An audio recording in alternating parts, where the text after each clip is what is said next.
Ja, willkommen zurück. Heute habe ich 3 Uhren auf dem Tisch. Einmal die Tactix 7, einmal die Enduro 2 und einmal die Phoenix 7. Ich möchte in diesem Video einfach zeigen, was ist der Unterschied zwischen den 3 Uhren. Sie sind doch sehr ähnlich und dann doch irgendwie verschieden. Das möchte ich hier in diesem Video etwas aufarbeiten. Ich habe das Ganze auch wieder in Kapitel eingeteilt. Das heißt also, wenn dich ein Thema nicht interessiert, kannst du entsprechend weiterspringen. Aber ich würde sagen, wir fangen einfach direkt an. Ja, da haben wir auch schon die 3 Uhren. Wir sind einmal hier links die Phoenix 7 in der Saphir Solar Edition. Dann haben wir die Enduro 2 in der Mitte. Das ist hier, ja, da gibt es nur eine Version davon. Das ist auch hier mit Solar verbaut. Und dann haben wir rechts die Tactix 7 in der Standardversion. Bei der Phoenix Uhr ist es so, ich habe hier mehrere Möglichkeiten, eine Uhr zu kaufen. Ihr habt einmal die S-Version mit 42 mm, beziehungsweise die Standardversion mit 47 mm oder wie hier jetzt zu sehen, die X-Version mit 51 mm. Wie ihr auch schon sehen könnt, sind ja alle Gehäuse gleich. Das heißt also, auch hier sind die Gehäusegrößen, was zumindest das Displaygröße angeht, hier jeweils ja auch mit 51 mm aufgeschlagen. Dann gibt es bei der Phoenix auch die Möglichkeit, dass man sich zwischen Solarversion und Nicht-Solar-Version entscheidet, beziehungsweise hier Saphir Solar Edition. Ich möchte jetzt aber nicht weiter in die Tiefe gehen, weil wir haben hier, wie gesagt, die höchste Ausbaustufe, die wir bekommen können von Garmin in der Phoenix-Version. Das wäre in diesem Fall die Saphir Solar Edition.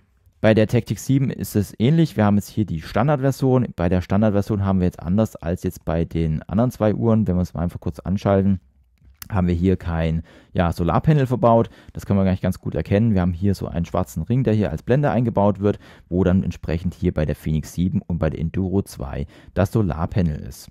Die Tactix 7 erscheint in 3 verschiedenen Versionen. Wir haben einmal, wie gesagt, die Standardversion, die wir jetzt hier liegen haben, beziehungsweise die Pro-Version. Die hätte dann entsprechend hier auch den Solarring dabei, weil sie dann auch Solaranschweißung hat. Und in der letzten Version wäre es dann die Ballistik-Version. Hier ist dann die Möglichkeit, wenn ihr jetzt hier ballistisch unterwegs seid, beziehungsweise schießen wollt, etc., dass ihr entsprechend die Sensoren verbinden könnt und auch hier die Berechnung durchführen könnt. Das heißt also, hier unterscheidet sich das Ganze nochmal gegenüber den anderen Uhren. Wenn wir uns den Formfaktor der Uhren so ein bisschen anschauen, sehen wir auch, dass die Uhren doch eigentlich fast identisch aussehen. Wir haben jetzt hier farblich ein bisschen Unterschiede. Wir haben hier ein bisschen mehr mit Gelb verbaut und einen gelb-schwarzen Ring hier drin. Aber so vom Formfaktor sind diese doch alle ähnlich. Wenn wir uns aber das Ganze mal von der Seite anschauen, sehen wir auch schon, dass die Enduro 2 doch einen kleinen Ticken, also man erkennt es nicht so ganz so gut, einen kleinen Ticken dicker ist. Das liegt einfach daran, dass hier ein größerer Akku verbaut ist. Das gibt sich natürlich dann oder widerspiegelt sich dann entsprechend in der Gehäusebreite bzw. Höhe.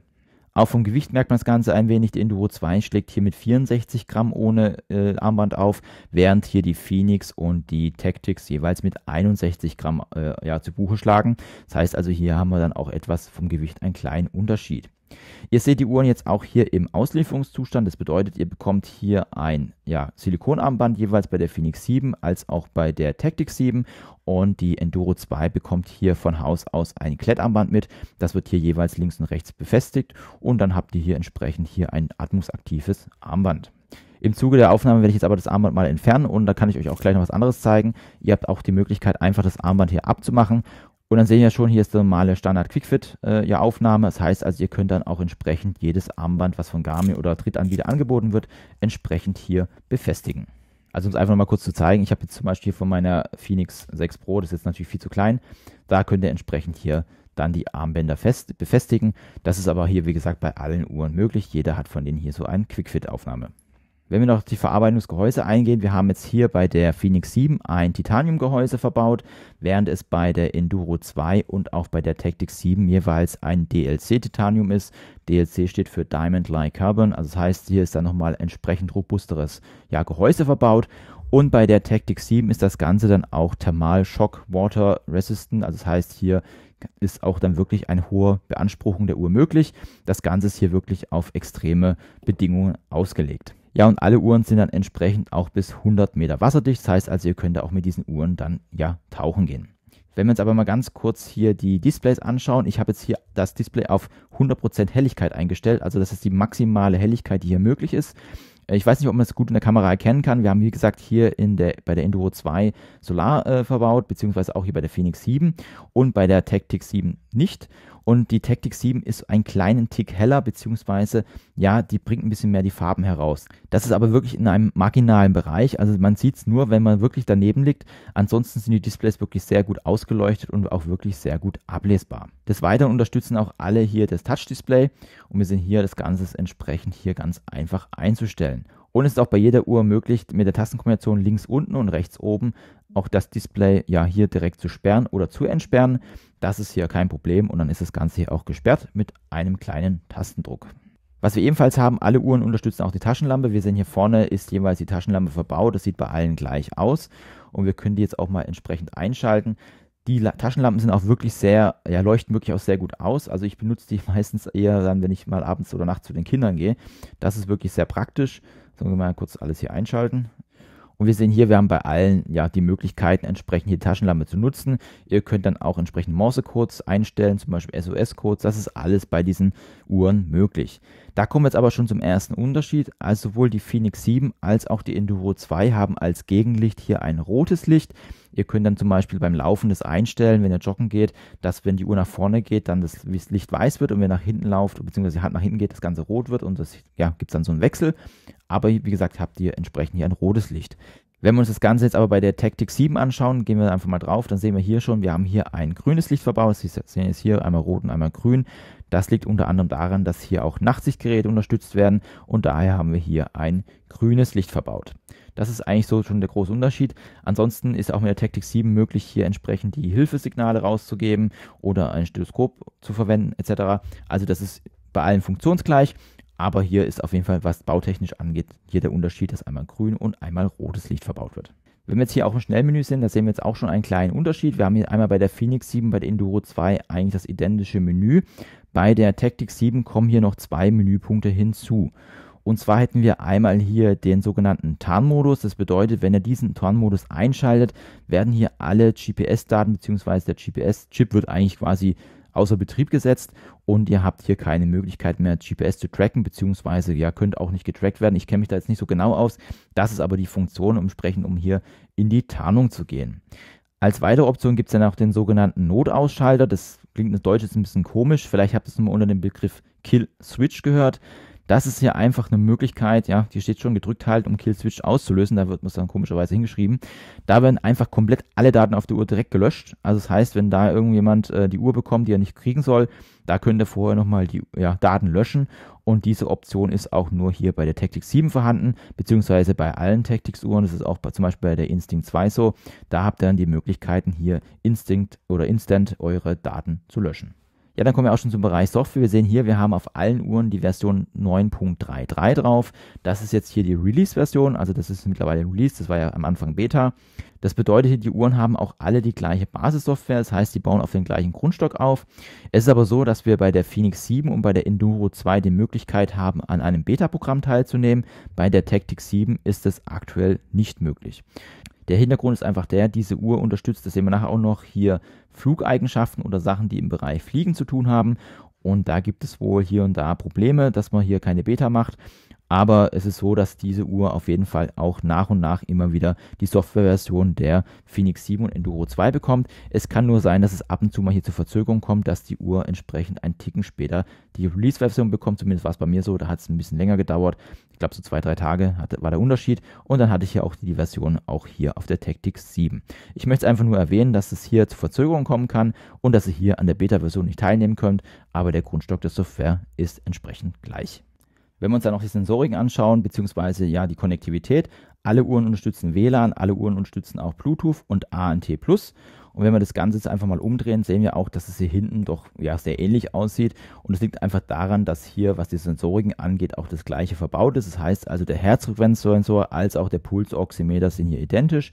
Wir sehen auch hier bei den Ladeanschlüssen entsprechend auch immer der Garmin-typische Ladeanschluss. Hier gibt es auch wirklich keine Unterschiede. Was wir bei der Tactic 7 dann noch als Möglichkeit haben, wir können, egal in welchem Menü wir sind, können wir jederzeit hier oben rechts die Position speichern. Das geht jetzt natürlich gerade nicht, weil ich jetzt hier im Keller bin. Ich blende es einfach mal ein, wie das Ganze aussieht. Und hier habt ihr dann, wie gesagt, die Möglichkeit, entsprechend immer die Position zu speichern. Das geht zum Beispiel hier auf der Enduro 2 nicht. Da wird das Ganze, wenn ich hier lange drauf drücke, hier rechts oben, passiert an dieser Stelle nichts. Dann kommen wir auch zum nächsten spannenden Thema, und zwar das ist die Akkulaufzeit. Das ist quasi die Stärke der Enduro 2. Ich habe ja schon erwähnt, dass hier entsprechend die Uhr etwas größer ist und auch etwas schwerer ist, weil hier auch ein größerer Akku verbaut ist. Die Uhr wird auch entsprechend beworben hier für lange Laufzeiten, bezüglich auch Ultrarun etc. Und es ist auch wirklich so, dass die Uhr deutlich länger, was heißt deutlich, auf jeden Fall länger durchhält als jetzt die Fenix 7 und die Tactic 7. Aber ich muss insgesamt sagen, bei allen Uhren, die Akkulaufzeit ist wirklich top. Also da gibt es wirklich nichts zu bemängeln. Ich habe jetzt einfach hier mal bei der Enduro 2, die ich jetzt momentan täglich trage zum Testen, habe ich hier ein Widget laufen. Das sieht jetzt vielleicht jetzt nicht so gut aus mit 0,696% pro Stunde. Das ist der Durchschnittsverbrauch. Ich habe 3 Workouts bis jetzt gemacht, seit ich die Uhr jetzt aufgeladen habe, mit jeweils 1 Stunde und 30 bzw. 1 Stunde 40 und nutze auch das maximale GPS. Und wir kommen jetzt hier beim Langzeit auf etwa 6 Tage. Aber wie gesagt, das Ganze ist hier mit Vorsicht zu genießen, weil hier wirklich alles auf Maximum läuft. Das heißt also, wenn ihr die Uhr entsprechend einstellt, dann geht das Ganze auch länger bzw. besser. Um das Ganze so ein bisschen einzuordnen, bei der Fenix 7 bzw. bei der Tactics wird hier das Multiband-GPS von Garmin etwa bei 36 Stunden angegeben, während es bei der Enduro 2 hier bei 68 Stunden liegt. Und ich habe ja auch mal einen Test gemacht. Ich bin mit der Enduro 2 ja laufen gegangen, beziehungsweise habe einen Navigationstest gemacht, dann verlinke ich dir oben mal. Da habe ich ja für 1 Stunde 40 inklusive Navigation etwa 8% Akku verbraucht, während ich bei der Fenix 7 bei 1 Stunde 28 auch mit Navigation den gleichen Verbrauch hatte. Also man sieht hier, dass dann doch hier gewisse Unterschiede sind und dass die Enduro 2 zumindest was ja lange Laufzeiten beim Gehen oder beim Laufen angeht oder bei Ultraruns doch hier auf jeden Fall die bessere Wahl ist. Wenn wir dann mal in die Widgets hineingehen, ich habe ja schon gesagt, die Basissoftware ist bei allen gleich. Also wir haben hier bei der Enduro 2 zum Beispiel ist hier die Body Battery oder Stresslevel oder auch das Wetter etc. Alles ist hier entsprechend enthalten. Auch bei der Fenix 7 haben wir das Ganze hier, Wetter, Sonnenaufgang, Sonnenuntergang, auch hier Stresslevel und die Herzfrequenz. Wir haben hier 24/7 Herzfrequenzmessung drin. Wir haben diese Laufprognose drin, was jetzt mit dem Update hinzugekommen ist, auch jetzt den Trainingszustand bzw. das Radfahrvermögen ist jetzt auch unterstützt. Das haben wir hier auch jeweils auf den Uhren drauf. Wir sehen jetzt auch hier, ich habe das scheinbar nicht nochmal synchronisiert. Wir haben hier unterschiedliche Werte. Da bitte ich um zu entschuldigen. Also normalerweise müsste hier das gleiche stehen. Wir sehen jetzt hier, das ist das neue Widget mit dem Trainingszustand. Das ist auch bei der Fenix 7 enthalten.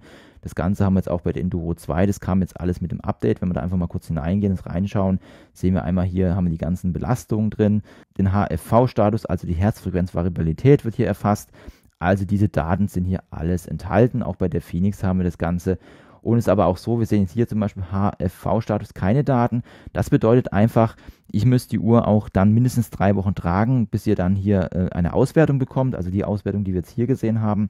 Dann bekommt ihr, wie gesagt, die Daten. Das ist aber für die Uhr speziell individuell. Das heißt also, ihr müsst es dann jede Uhr dann mindestens 3 Wochen tragen, um die Daten zu bekommen. Aber auch das neue Widget der Trainingsbereitschaft ist entsprechend hier auf den Uhren enthalten. Und wir sehen auch hier, ich habe zum Beispiel Fenix 7 jetzt nicht angehabt, deswegen sehen wir jetzt hier noch keine Daten. Das bedeutet aber auch, wenn ihr das ganze Update macht, müsst ihr dann entsprechend die Uhr länger tragen. Also ich stehe jetzt die Uhr 3 Tage tragen, dann bekommt ihr auch hier Daten angezeigt. Und ich muss auch sagen, das Widget finde ich wirklich sehr klasse und gut gelungen. Das gibt wirklich so einen kleinen Überblick, weil es halt einfach auch mal kurz zeigt, wie sich das Ganze zusammensetzt aus Schlaf, Erholungszeit, HFV-Status. Also hier wird so ein bisschen auch das Ganze nochmal indirekt erklärt, wie sich da deine Trainingsbereitschaft zusammensetzt. Und ich finde es wirklich auch sehr gut gelungen. Was wir bei allen Uhren auch haben, ist dann das Radfahrvermögen. Das ist jetzt auch neu hinzugekommen. Dann könnt ihr entsprechend hier schauen, wie das Ganze hier entsprechend sich verteilt. Was ebenfalls noch hinzukommt, ist dann das Wettkampf-Widget. Da könnt ihr dann Wettkampf hinterlegen. Ich habe das Ganze mal im Video vorgestellt mit der Forerunner 255. Funktioniert aber genauso. Ich verlinke es dir oben mal. Da könnt ihr den Wettkampf, wie gesagt, hinterlegen und dann bekommt ihr dafür auch tägliche Trainingsvorschläge und bekommt so eine kleine Unterstützung, dass ihr da eure Ziele erreicht. Dann ist ja, wie gesagt, fast alles gleich. Es gibt nur bei der Tactics 7 hier dann noch einen kleinen Unterschied. Und zwar, wir haben hier das Wetterradar für den Flug. Und wir sehen jetzt hier, man kann hier zum Beispiel, ich habe den Flughafen hinterlegt gehabt, wird das entsprechend angezeigt. Ihr bekommt so eine kleine Übersicht. Wir sehen auch hier wieder rot und blau, das heißt, das Wetter wird schlechter. Also ich bin jetzt kein Pilot, deswegen kann ich das nicht en Detail erklären. Ich kann einfach nur sagen, was die Uhr jetzt hier anzeigt. Und wir können einfach mal hineingehen und dann bekommen wir auch schon mal angezeigt. Das passiert übrigens, wenn jetzt der Tarnmodus aktiviert ist, sehen wir auch schon, ja, es ist mit der Uhr fast nichts möglich. Also machen wir den ganzen Tarnmodus nochmal aus. Und wenn wir das Ganze dann deaktiviert haben, gehen wir nochmal hier rein, dann sehen wir auch hier, wir bekommen einmal die Metadaten angezeigt, die haben sich jetzt bei mir irgendwie nicht synchronisiert, aber ihr habt auch die Möglichkeiten hier die TAF-Daten anzeigen zu lassen und hier bekommt ihr dann nochmal alle Details angezeigt, was entsprechend hier für euch relevant ist, wenn ihr Pilot seid. Wie gesagt, ich kann dazu jetzt nicht viel sagen, weil ich selber jetzt kein Pilot bin an dieser Stelle, aber hier ist das nochmal der Mehrwert, den ihr gegenüber den anderen 2 Uhren habt, weil das ist entsprechend bei der Enduro 2 und bei der Fenix 7 nicht vorhanden. Ja, was die Aktivitäten angeht, so haben die Uhren hier fast alle identische Aktivitäten. Wir sind zum Beispiel hier beim Ultra Run, wo man jetzt die Enduro 2 mit bewirbt, haben wir dann auch die Möglichkeit, hier tägliche Trainingsvorschläge zu bekommen. Wenn ihr jetzt ein Leistungsmesser habt und Radfahrt, bekommt ihr dann entsprechend auch hier Trainingsvorschläge fürs Radfahren. Wenn wir uns das einfach mal hier auswählen, Radfahren sehen wir hier, bekommen wir es entsprechend auf Watt basiert. Also hier könnt ihr dann entsprechend auch trainieren. Das unterstützen dann auch hier alle 3 Uhren. Wir sehen ja auch hier entsprechend den Trainingsvorschlag. Zudem wird ja bei der Enduro 2 hier mit dem Ultra Run geworben, dass man hier entsprechend einen Rest-Timer aktivieren kann. Wir können einfach das Ganze jetzt hier mal dummymäßig starten. Wenn wir das Ganze dann auch mal bei der Phoenix starten, dann werden wir auch gleich sehen, dass es dann bei der Phoenix trotzdem funktioniert, obwohl es nicht im Vergleich bei Garmin steht. Gehen wir jetzt einfach mal kurz rein, laufen da auch mal entsprechend hier los. Und ihr habt dann die Möglichkeit, hier beim Ultra Run entsprechend hier unten links die Taste zu drücken. Dann wird hier eine Pausentaste ausgeführt und dann sehen wir hier, dann wird hier entsprechend eine Pause gemacht. Ihr trackt dann hier eine Pause. Ach, das war jetzt hier falsch, das war hier aktiviert. So, dann sehen wir hier, dann werden jeweils die Pausen aktiviert. Also es wird auf Garmin-Seite geschrieben, dass die Phoenix 7 das nicht kann. Sie kann es aber und wir sehen jetzt hier entsprechend, ja, wird das Ganze hier ausgeführt. Und wir haben jetzt hier eine Pause. Wenn wir dann nochmal drauf drücken, dann geht es hier weiter. Die Pause wird beendet und ihr könnt dann entsprechend weiterlaufen. Was die Enduro 2 hat, was die anderen beiden Uhren nicht haben, das ist die sogenannte angepasste Pace. Ich habe hier die Möglichkeit, mir hier ein Datenfeld einzurichten, wo dann die angepasste Pace angezeigt wird. Ja, was ist dann die angepasste Pace? Das ist eigentlich ganz einfach. Die Uhr errechnet am Berg, wenn ein Berg hochlauft, die Steigung bzw. ermittelt die Steigung und schaut einfach, was lauft ihr gerade hoch und was wird das Ganze auf dem Flachen entsprechen. Das heißt, wenn ihr jetzt mit 7 Minuten hochlauft und ja, ihr eigentlich ja im Flachen mit dem gleichen Tempo 6,40 laufen würdet, dann würdet ihr 6,40 angezeigt bekommen. Andersrum ist natürlich, wenn ihr runterlauft, ihr lauft mit 6,20 runter und das Ganze würde dann auf 7 Minuten eigentlich sein, dann bekommt ihr auch als angepasste Pace die 7 Minuten angezeigt. Und die ganze Sache wird dann auch entsprechend hier nach dem Workout ausgewertet. Das heißt also, ihr bekommt es dann auch in Garmin Connect nochmal angezeigt, wie das Ganze sich dann adjustiert auswirkt. Jetzt habe ich euch bei den Aktivitäten aber nur die Phoenix 7 Enduro 2 gezeigt. Also hier ist auch entsprechend Ultra Run ist auch hier auf der Tactic 7 dabei. Die Tactic 7 hat aber noch einen anderen Mehrwert und wenn wir jetzt einfach mal in die Aktivitäten hineingehen, hier ist übrigens auch so wie mit Jagen beworben, ist aber auf den anderen Uhren auch entsprechend vorhanden. Hier kommt noch das Sportfliegen hinzu. Sowohl die Enduro 2 als auch die Phoenix 7 haben das nicht. Wenn wir jetzt einfach mal reingehen, da bekommen wir dann schon eine spezielle Anzeige mit UTC und mit entsprechenden Daten für zum Fliegen.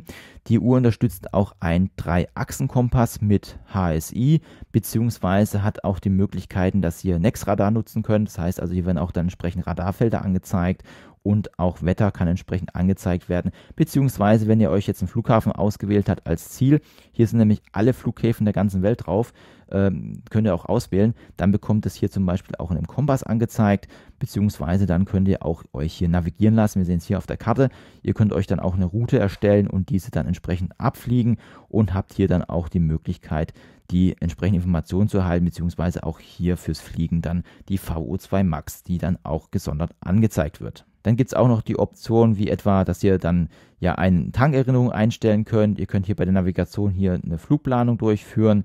Ihr könnt auch dann sagen, ich möchte zum Beispiel ein Flugziel haben. Da könnt ihr euch dann die entsprechenden Flughafencodes eingeben, beziehungsweise auch gespeicherte Pläne nutzen oder auch einen Wegpunkt suchen. Dann kann man einfach sagen, zum Beispiel hier Flughafen in der Nähe. Dann bekomme ich hier alle Flughäfen angezeigt. Ihr könnt es dann auch filtern nach Hubschrauber, nicht Hubschrauber, beziehungsweise startbaren Eigenschaften. Wir sehen auch hier nochmal das Nexradar. Also hier gibt es dann alle Möglichkeiten, das Ganze entsprechend einzustellen. Wie gesagt, ich kann das jetzt nicht testen, weil ich selber kein Pilot bin. Ich habe das Ganze mal im ausführlichen Review mal vorgestellt. Das verlinke ich dir oben mal.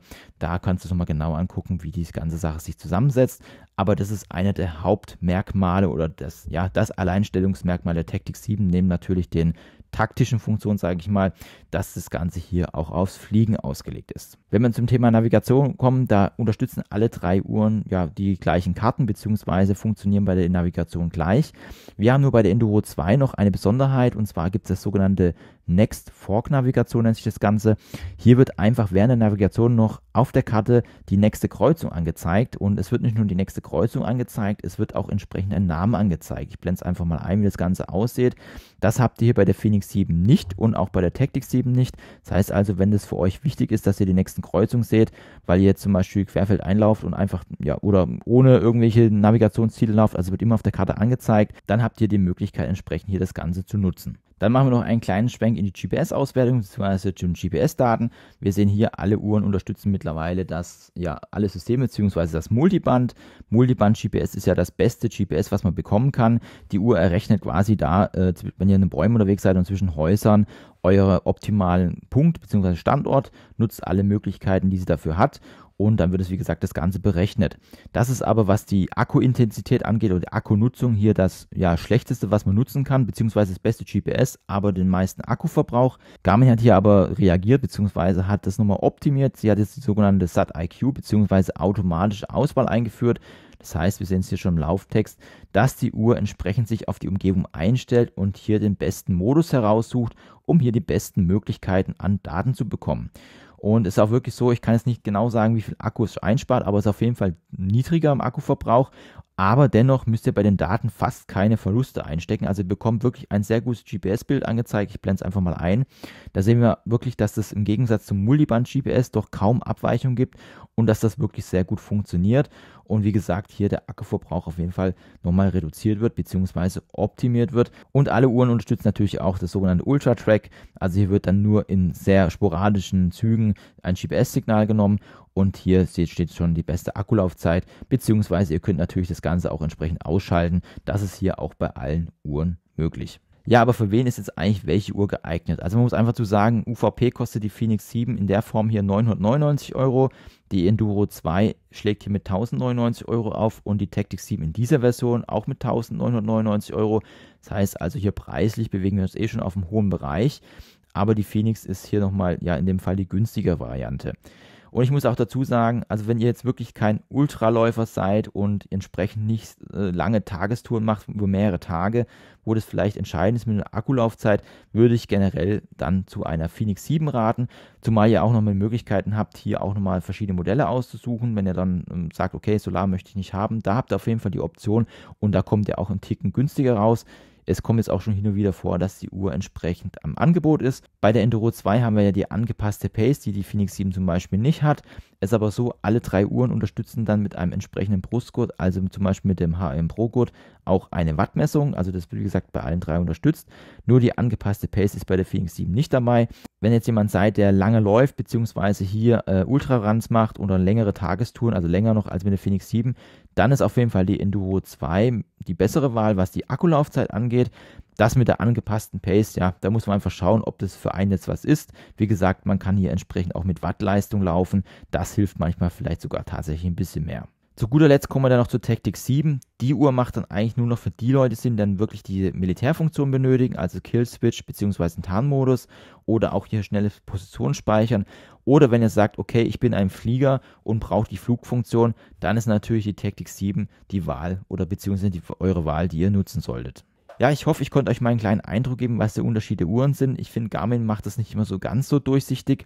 Wie gesagt, es wird oft mit Sachen beworben, die andere Uhren auch können, sei es im Ultrarun bei Enduro 2, das auch die Phoenix unterstützt, beziehungsweise hier wird Jagen beworben bei der Tactic 7, habe ich aber auch bei der Phoenix 7. Also da müsst ihr mal ein bisschen aufpassen, wie die Werbung ist. Ja, das war jetzt so der Überblick, was die 3 Uhren hier unterscheidet. Ich hoffe, ich konnte euch mit dem Video etwas weiterhelfen, damit ihr euch für eine Uhr entscheiden könnt, falls ihr euch zwischen den 3 Uhren entscheiden wollt. Wenn das Video gefallen hat, ich verlinke dir oben mal eine Garmin-Playlist, da kannst du mal reinschauen, beziehungsweise wenn du neu auf dem Kanal bist, verlinke ich mal die Best-of-Playlist hier unten. Wenn das Ganze gefallen hat, würde ich mich auf jeden Fall freuen, dich hier auf dem Kanal wieder begrüßen zu dürfen. Ansonsten wünsche ich dir alles Gute, tschüss, bis zum nächsten Mal.